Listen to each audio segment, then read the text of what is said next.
Në këtë edicion do të ndiqni. Mira qytetarë nga trojet shqiptare protestuan sot në Tiranë në mbrojtje të ish-krerëve të UÇK-s në Hag.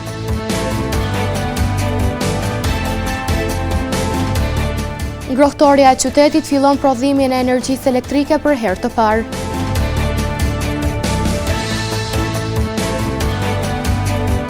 Ka përfunduar procesi i numërimit të votave në qendrën komunale të numërimit në Gjakov. Përshëndetje, po fillojmë edicionin qendror të lajmeve këtu në televizionin Syri. Mira qytetarë nga të gjitha trojet shqiptare kanë protestuar sot në Tiranë në sheshin Skënderbeu, në mbrojtje të ish-krerëve të UÇK-s që po mbahen në Hag.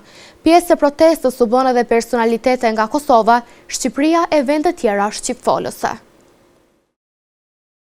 Pas Prishtinës dhe Hagës, protest për lirimin e ish-krerëve të ushtrisë shqirimtare të Kosovës është mbajtur edhe në Tiranë me moton drejtësi për shqirimtarët. Mira shqiptar nga të gjitha trojet u mblodhën në sheshin Skënderbej në protestën gjithkombëtare, të organizuar nga organizata e veteranëve të luftës së ushtrisë shqirimtare të Kosovës. Protesta nisi me interpretimin e himnit të flamurit. Në duart e protestuesve u pa flamuj kuqezi e simbole të UÇK-s, ku nuk mungonin edhe pankarta me mbishkrime të shumta.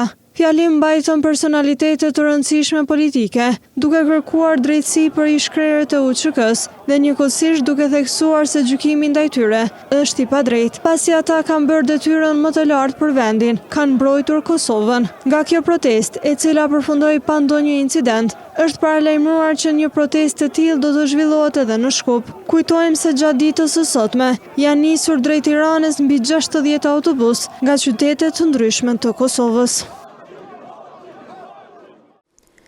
Një përleshje fizike ka ndodhur dje në Gjakov nga një grup të mitur. Rasti është konfirmuar edhe nga policia e Kosovës, të cilët në raport deklarojnë se rasti vazhdon të jetë nën hetim. Ndërkohë prindërit e palës së dëmtuar pohojnë se janë shumë të shqetësuar për situatën që i ka ndodhur djalit të tyre. Një përleshje mes të miturve ka ndodhur dje në rrugën Xhafer Lipoveci. Prindi i viktimës, Ilir Sofra, tregoi më shumë rreth kësaj përleshje. Dje kemi pas rasti që është thonë, djali të dalë për shkollës, jenë bo për mi 3-14 vetë, jenë moshës më dhonë të rritën, djali jonë është 14 vjeqë, jenë dalë, ju ku me ta falë një shpreje, ju kena me të mytë, ju kena me ta po kështot, edhe kanë pritë të dalë për shkollës, ju dalë djali për shkollës, i ka një për mi 3-14 vetë, në gjëzimin e kom, keme në policie, në thënë i kemi intervencu, i ka lëshu prokuroria, ja qova në gjëzimin, në tha se kemi pas këtë në gjëzim, që po në të regon të neve, i thash pëse se keni marë, në gjëzimin për rrës shkollës, ka mire 40 tonë, për që jemi minoritet, këto këna bënë shteti policor, shkojmë mua në kumë policie, si janë një senja thët, ti e smut, ti e kështot, e qumë djallin në policia, e pon djallin, edhe tjetërën e pon boksa të kajt, duksi, veç duksi, i shahedet të informatët që në dha, kajt bëjve djallit, e shenë edhe në gjizimin. Sofra mes tjera shtregoi edhe për gjendjen shëndetësore të djalit të tij. Gjendja shëndetësore të djalit edhe atje nuk e kanë kallëzu rezultatin edhe në emergjencë, qysh është, jo paracetamol, jo pak trauma, djalin e kanë ta djalin, pra mu qunë 11 natës të piskatoj, ma, nuk e di pse këta, nuk e di. Këne edhe lypin bashkim për neve, jo s'pi bini ju thmitë në shkollë. Qysh mi pruna është thmitë në shkollë me në reja, jo jemi kone edhe ma të fështirë para luftës që kjo rast nuk ka ndodhë. Rasti është konfirmuar edhe nga policia e Kosovës, ku zëdhënësja për informim në drejtorinë rajonale të policisë në Gjakov, Vlera Krasniqi, thotë: me datë 16 tetor 2025 është pranuar informata për një përleshje fizike në rrugën Xhafer Lipoveci. Patrullat policore janë përgjigjur me një rastit. Në vendin e ngjarjes ka qenë i pranishëm viktima dhe është gjetur një armë e ftohtë thik. Më vonë, në stacionin policor në Gjakov, është paraqitur edhe viktima tjetër. Të dy janë persona të mitur dhe kanë marrë trajtim mjekësor. Deri më tani janë intervestuar 3 persona në cilësinë e të dyshuarve të mitur dhe rasti vazhdon të jetë nën hetim. Në koordinim me prokurorin e shtetit është iniciuar rasti i lëndim i lehtë trupor, ndërsa personat e dyshuar janë liruar në procedurë të rregullt. Ndërsa prindërit e palës së dëmtuar kërkojnë nga institucionet dhe organet e drejtësisë që sa më shpejt të zbardhet rasti, kjo pasi përleshjet e grupeve të personave të mitur nuk janë të pakta që ndodhin në vendin tonë. Grohtoria e qytetit të Gjakovës sot për herë të parë ka filluar prodhimin e energjisë elektrike përmes sistemit të kogjenerimit. Blerim Halilaj, drejtori i ngrohtores së qytetit në Gjakov, theksoi se ky projekt ishte i nisur që nga viti 2020 dhe tashmë është finalizuar. Ngrohtoria e qytetit të Gjakovës sot ka filluar për herë të parë prodhimin e energjisë elektrike përmes sistemit të kogjenerimit. Blerim Halilaj, drejtori i ngrohtores së qytetit në Gjakov, theksoi se ky projekt ishte i nisur që nga viti 2020, duke falendëruar edhe sekretariatin shtetëror për çështje ekonomike të Zvicrës për mbështetjen. Prej sot e tutje, ngrohtoria e qytetit tash krahas prodhimit energjisë termike, kemi edhe një prodhim 3, nëse më quajtur kështu, pra është prodhimi energjisë elektrike, pra aktivizimi i turbinësve që është bë, gjeneratorëve që është në funksion, tash veç kemi filluar shitjen e energjisë elektrike edhe e hudhjen rreth sasinë e prodhimit që na e prodhojmë. Kapaciteti prodhuesi i gjeneratorëve që na kemi të instaluar këtu, sipas udhëzuesve të prodhuesit të turbinës së gjeneratorit, ne operojmë tash me 1.2 MWh prodhim energji elektrike, krahas mbulimit të konsumatorëve me ngrohje me energji termike. Është një projekt që na ka marrë kohë dhe energji derisa veç është aktivizuar, po tekst veçantë në falënderim vlen me potencial që SECO ka pas një rol jashtëzakonisht të rëndësishëm në realizimin e këtij projekti, pra tu e falenderoj angazhimin, mbështetjen e tyre.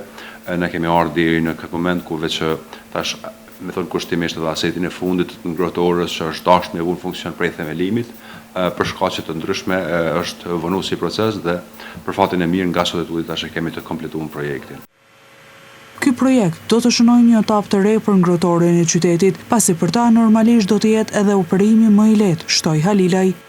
Ngrohtoria është ndërmarrje publike edhe përfitimet janë kolektive për shkak se është e komunës si pronësi, pra komuna është aksionare këtu, edhe rrëdhëmisht përfitimi është i komplet komunës përveç asaj, po bëhem edhe një ndërmarrje tjetër që prodhojmë edhe energji elektrike tash. Kjo është e mirë krahas edhe rujtjes mjedisit, po në radhë parë përfitimet më mëdha ka edhe vetë ndërmarrje për shkak se tash ka gjenerim të hyrave edhe nga një prodhim tjetër, me thënë kushtimisht nuk mbaremi më vetëm prej energjisë termike dhe prej sezonës dimrore, po tash kemi edhe prodhim energjisë elektrike, edhe është më e lehtë për ne operimi. Sistemi i ri ka kapacitet prodhues prej 1.2 MW, që nënkupton më shumë energji të pastër për komunitetin, me pak ndotje të mjedisit. Gauti u tha se mbesin të përkushtuar të kryejnë me përgjegjësi çdo detyrë që kanë si ndërmarrje. Numërimi i kutive të votimit në qendrën komunale të numërimit në Gjakov ka përfunduar. Për të numëruar mbesin votat me kusht, ato të diasporës si dhe personave me aftësi të veçanta. Pas disa ditësh punë intensive nga 13 ekipet e angazhuara, ka përfunduar numërimi i votave të qytetit dhe fshatrave të Gjakovës për kandidatët për kuvend komunal. Përjashtim në kutit të numëruara bëjnë votat me kusht, votat nga personat me nevoja të veçanta dhe votimet me post. Armir Regja, i zyrtari i lartë komunal i zgjedhjeve, nëpërmjet një përgjigjeje me shkrim, ka bërë të ditur se tashmë ka përfunduar procesi i numërimit të votave të kandidatëve për kuvende komunale. Procesi që nga fillimi e deri në fund ka ecur sipas parashikimeve dhe nuk është hasur ndonjë problem. I gjithë procesi për numërimin e votave për kandidatët për kuvend komunal ka zgjatur 4 ditë.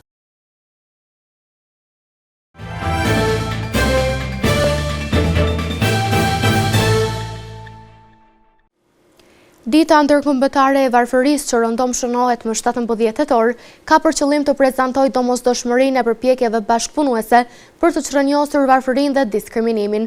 E në degën e kryqit të Kuq në Gjakov, vazhdimisht përmes projekteve të ndryshme, synohet të ndihmojnë familje të varfëra, me qëllim që mirëqenia atyre familjare të përmirësohet sadopak, sidomos për nevoja bazike.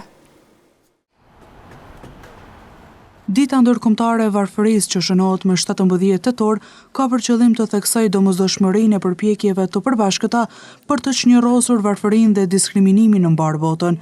Sekretarja degës së Kryqit të Koç në Zhakov, Flanza Bakia Lama, për mediumin ton u shpreh se për fat të mirë, numri i familjeve të regjistruara në nevojë ka rënë ndjeshëm, nga rreth 1500 sa ishin më parë, tashmë janë 700 deri në 750 familje. Për fat të mirë, në Kryqin e Koç lista e familjeve në nevojë është në rramje. Mund të më thonë që para 3-4 vjetë ky numër ka qenë 1500 familje I kemi pas të regjistruar në Kryqin e Koç. Po viteve të fundit ky numër ka ra, tash për momentin I kemi 700 deri në 750 familje në nevojë. Këto familje ndihmohen çdo herë kur ka festa, por edhe varësisht prej ndihmave që sjellin qytetarët. Sa më shumë ndihma që ka, aq më shpesh ndihmohen me pakë ushqimore dhe veshmbathje. Këto familje ndihmohen varësisht prej ndihmave që I sjellin qytetarët. Zakonisht për festa ndihmohen 300 deri në 400 familje. Këto ndihmohen rregullisht festave, por në qoftë se kemi ndihma edhe jashtë festave, atëherë ndihmohen prapë këto familje. Kur të flas për këtë numër të familjeve, këto ndihmohen me gjana ushqimore, me pakë ushqimore, se me veshmbathje do ju falenderoj qytetarëve kemi ndihma të mjaftueshme. Edhe nuk ndodh një qytetar me ardhë me kërku veshmbathje e me u kthy duart thatë. Bakia Lama pati edhe një mesazh sensibilizues për qytetarët, duke I ftuar që të mos harrojnë ata që kanë më pak. Mesazhi im është që të ndajmë pak nga vetja me ndihmu të tjerët.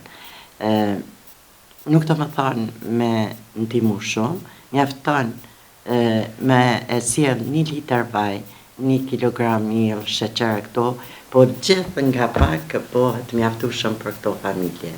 Në përmbyllje, Bakia Lama theksoi se bashkëpunimi I komunitetit dhe humanizmi janë çelësi për ta bërë Zhakovën një vend më solidar dhe me më pak varfëri. Gjatë kësaj të premte në tregun e Rogovës, supante janë ekspozuar artikuj të shumtë nga tregtarët, por disa nga blerësit që ekipi ynë ka takuar atje, vlerësuan se çmimet janë të larta dhe as pak të favorshme për kostën e shpenzimeve familjare. E në anën tjetër, tregtarët arsyetojnë çmimet. E premtja në Rogov njihet tashmë se ditë tregu. Qyshnorët e para të mëngjesit, tregu është mbushur me produkte të shumta nga artikujt ushqimor I bujqësor deri të vegla tradicionale. Një nga blerësit në tregun e Rogovës tha se ka vërejtur kohëve të fundit një rënje të çmimeve në disa produkte. Gjendja e tregut është shumë e mirë. Çdo sa nxirret ka treg, si ushqimore, si druna, si tanasanat. Çmimet janë kontinenta pak, e lul pak. Mish në këto sa e lul. E mirë, po vrejtje është tregi pak është, s'ka të lashe kur.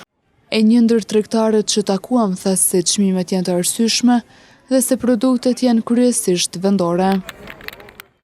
Pasul mamusha, 3,5 kilogramin, taze janë. Lakna kimi me shanë 70 cent copën, 10 kg kompirin 4 euro po shkon, kungull 2 euro copën, madhin e vendor kimi. Normal janë çmimin. Jemi kënaqur me bujqësinë. Në treg nuk munguan as vegla tradicionale të cilat siç na tregoi një nga mjeshtrit e çiftelive, po tërhiqën gjithnjë më shumë vëmendjen e blerësve. Ka dhe shumë që I binë, ka dhe shumë edhe që knojnë. Rrallën e kërë thët, veç me lamë me virë. Ata që thonë, po dhe me virë nuk kam se pas me avshit. Se kam që bile me I ra mu knaqë me ta, kjo për mu knaqë, kjo është vegël tradicionale.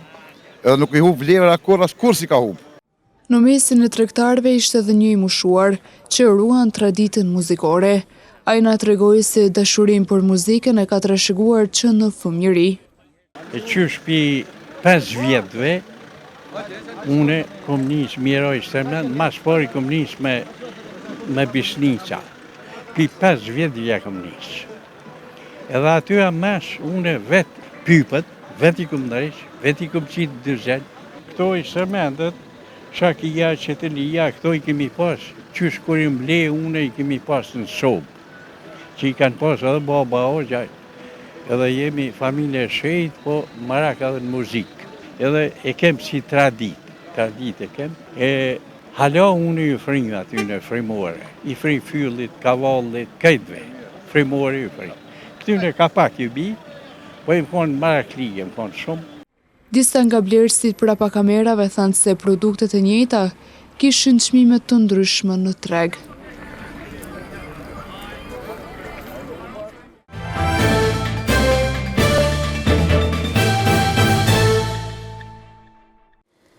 Thirrjet për rritje të vetdijes për kujdesin ndaj gjinjeve, kontrollin e tyre përmes ultrazërit dhe mamografisë, po vazhdojnë gjatë gjithë muajit tetor.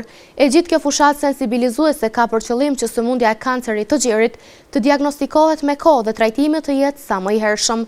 Doktoresha Aida Kumnova thotë se është e rëndësishme që sidomos gratë e moshës 30 vjeçë më lart të bëjnë ultratingull të gjirit, e pastaj nëse është nevoja të vazhdohet me procedura të tjera.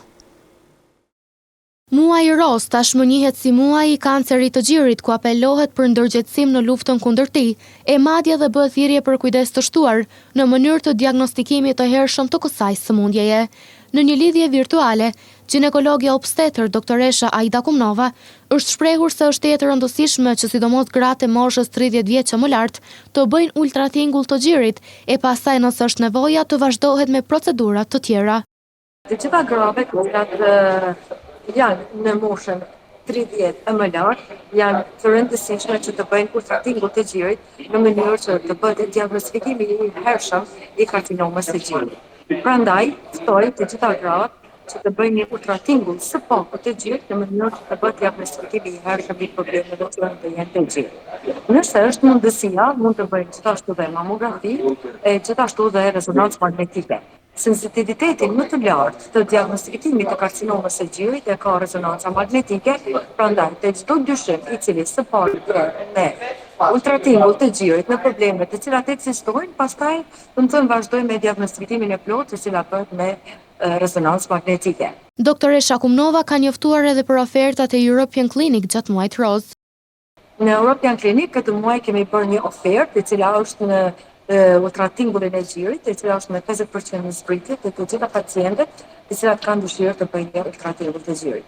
Gjithashtu, ofertën tjetër të dytë e kemi bërë për pap teste, të cilat do të ofrohen prej nesh në bashkëpunim me drejtorinë e shëndetësisë, e cila është në Kuvendin Komunal të Gjakovës, dhe aty mund të shënohen pacientët të cilat kanë nevojë dhe nuk kanë mundësi materiale të bëjnë dhe janë të mirëseardhura në klinikën tonë. Ndërkaq, doktoresha Kumnova shtoi se më e pakta që mund të bëjnë gratë në diagnostikimin e kësaj sëmundje është të bëhet palpimi i gjirit dhe nëse vërehet diçka e dyshim sado e vogël të jetë, të kërkohet ndihma mjekësore. Të paktën të cilën mund të bëjnë ato gra është të bëjnë palpimin e gjirit. Do të thonë të gjitha gratë gjatë kohës kur bëjnë dush, duhet të bëjnë palpimin e gjirit në të dy anët dhe nëse vrejnë ndonjë gjë e cila është më e vogël, më njëherë të bëjnë kërkimin e ndihmës mjekësore. Në qytetin tonë kemi një vende ku mund të bëhet diagnostikimi i hershëm, për këtë arsye ato vetëm duhet të marrin iniciativën dhe të kontrollohen. Mes tjerash, doktoresha Kumnova apeloi tek gratë që të kujdesen për veten dhe patjetër një herë në vit të bëjnë vizitë tek ginekologu. Imunizimi i qytetarëve me vaksinën që të mbron nga gripi sezonal si kudo në Kosovë është duke vazhduar edhe në qendrat mjekësore në komunën e Gjakovës. Mantel Bardhët pohojnë se qëndrojnë mirë me furnizim të kësaj vaksine, e cila mund të ndihmojnë në mbrojtjen e individëve, të cilët janë në risk më të lartë për të sëmurën nga gripi.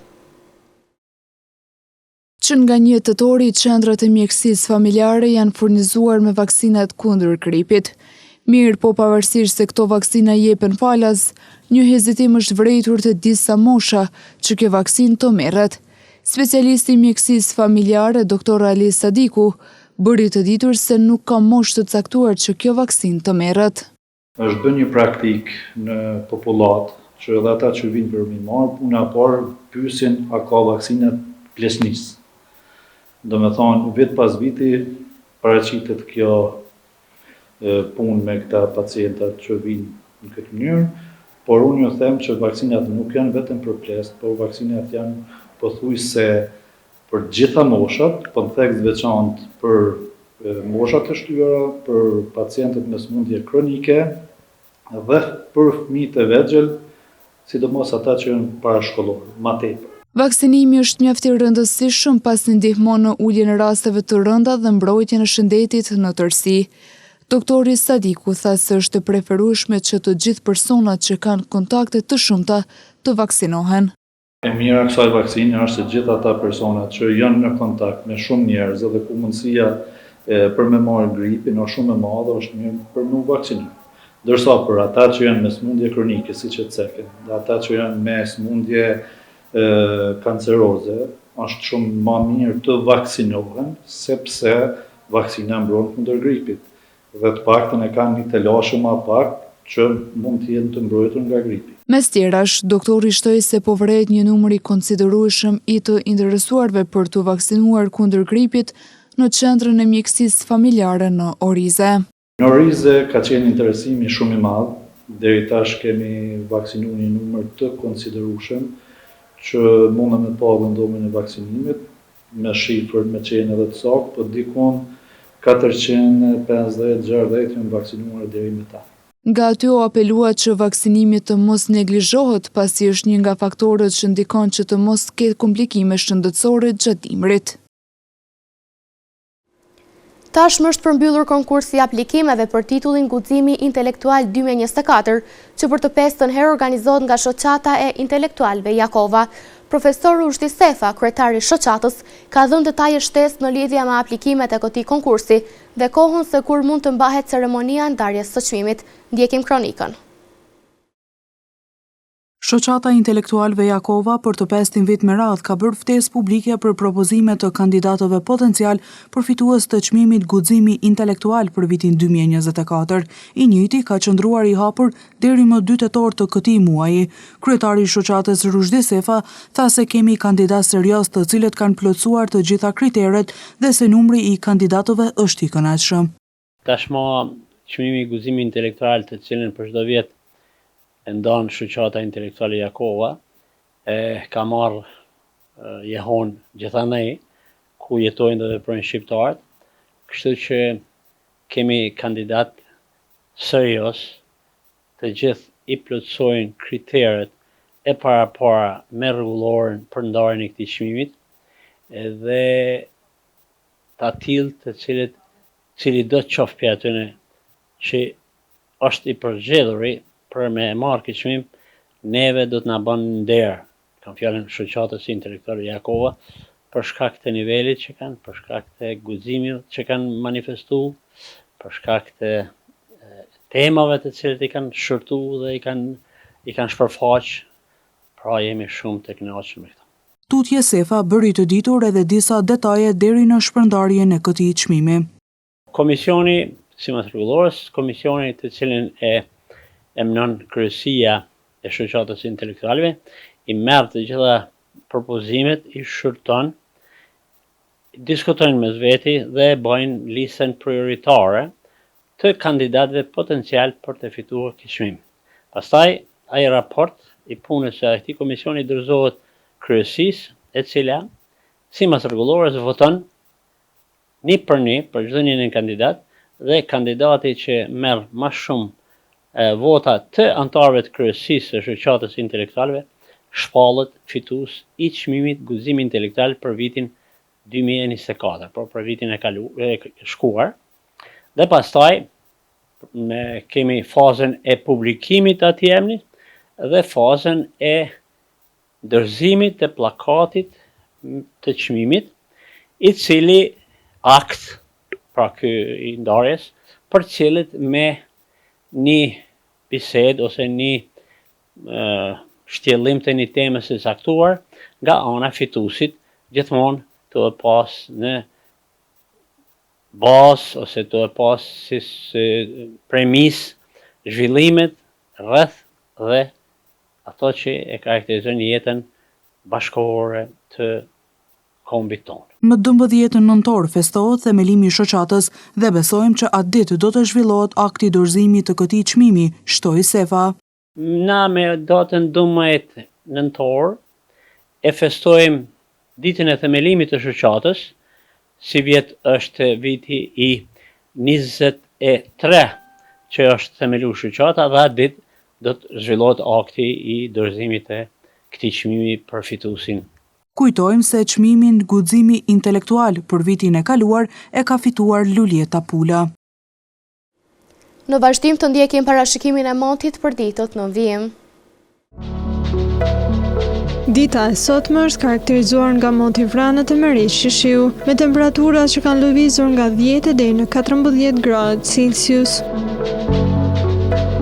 Për nesër, temperatura do lëvizi nga 9 deri në 16 gradë Celsius, karakterizuar nga moti vranë të mërisht shishiu.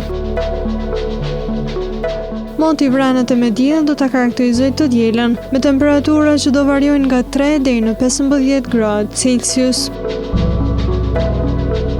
Edhe të hënën pritet të mbizotrojnë moti vranë të mediell, me temperatura që do lëvizin nga 5 deri në 16 gradë Celsius. 9 deri në 18 gradë Celsius prashin vlerat e temperaturës gjatë së martës, karakterizuar nga moti mediell dhe vranësira të kohë paskoshme. Moti ndryshueshëm parashihet gjatë së mërkurës, shoqëruar me temperatura nga 10 deri në 18 gradë Celsius. Për të enjtën parashihet mot me vranësira të kohë paskoshme me diell, me temperatura që do variojnë nga 11 deri në 20 gradë Celsius.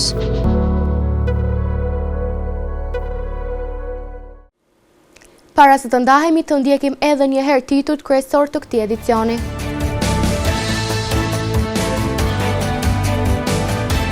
Mijëra qytetarë nga trojet shqiptare protestuan sot në Tiranë në mbrojtje të ish-krerëve të UÇK-s në Hag.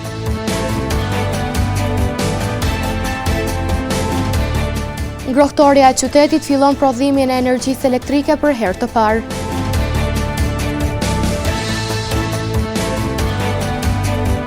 Ka përfunduar procesi i numërimit të votave në qendrën komunale të numërimit në Gjakov. Këtu merr fund ky edicion qendror i lajmeve. Ju mund të vazhdoni të na ndiqni në televizionin Syri, si dhe në rrjetet tona sociale. Miropafshim.